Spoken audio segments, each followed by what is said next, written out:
Chapter 38. Neshoba awoke, uncertain where he was. His whole body ached. He was terribly stiff. His paw and shoulder hurt. The urine stench was strong. He realized with dismay he was lying in his own puddle.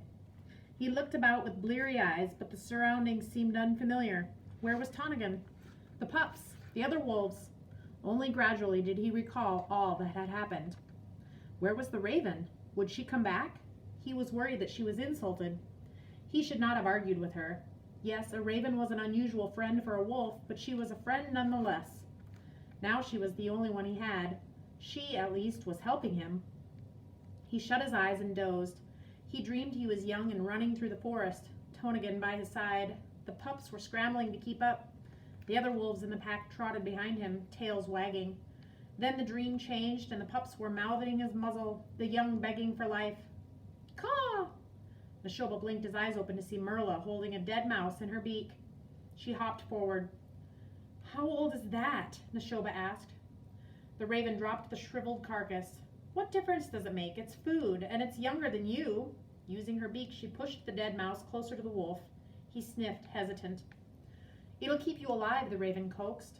Neshoba braced himself and then, nauseating as it was, ate the mouse.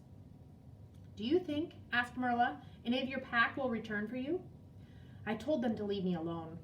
Merla cocked her head. Do you want to know another raven saying? No. Caw! The bigger you think you are, the smaller you are. You tire me, said the old wolf. Actually, said Merla, I'm saving you. Let me see what else I can find. She flew off. Neshoba, feeling great urgency to get away, to get back to his pack, once again tried to move, but failed. He wondered if he would ever move again, if he would spend the rest of his life, a shortened life surely, listening to the raven tell him what an old and useless creature he was. Chapter 39. Casey could not find the arrow. He looked back, trying to retrace in his mind the path the arrow had taken from the garage roof. He tried to think it through like a geometry problem. What was the angle of its flight? Its vectors? He looked up. The sky was clouding over. The air was warmer and smelled of rain. He marveled at how changeable spring weather could be. He walked to the right and then to the left, recalling that expression he had heard, finding a needle in a haystack. In this case, it was a white arrow in a melting snowfield. The Seatons' open land extended some 30 yards behind their house. After that stood trees marking the boundary to the national forest. It went on for miles, reaching into higher country. Casey saw that there was less snow on the ground under the trees than where he stood in the open. Was it possible that the arrow went that far? He scolded himself. I never should have shot the arrow. Where was I wrong? My grip? My fingers? I didn't hold the arrow the way the book said I should. He listened intently as if he might hear where the arrow had landed. Caw! Was that a crow? A raven? Casey scanned the wall of trees. At first he saw nothing.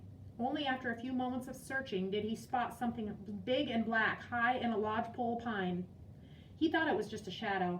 It took him a few moments to see that it was a bird sitting on a branch, and the bird seemed to be looking right at him. A raven, Casey figured, from the size of it. Smart birds, he told himself. The sight of the raven reminded him of Bowhunter. Moving slowly so as not to startle the bird, Casey put his arrows on the ground, picked out one of the 5, and knocked it in the string. He hefted the bow, took a stance, recalling the right way to hold the arrow in the string this time, and aimed it at the bird. With a loud caw, the raven leaped into the air, swerved about, and flew deeper into the forest. Casey lowered his bow. So like my game, he thought. Feeling challenged, he bent over, picked up his arrows, and began to follow the raven, now his target.